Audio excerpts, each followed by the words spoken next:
क्या अजीज मिस्र को हमारी बातें नागवार गुजरी हैं? मेरा नहीं ख्याल, बस उनकी तबीयत कुछ ठीक नहीं है, अभी वापस आ जाएंगे।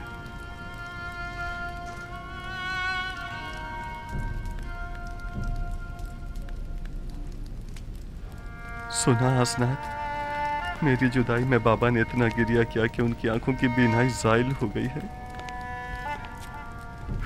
खुदा जाने इस तवील अरसे में उन पर क्या गुजरी होगी।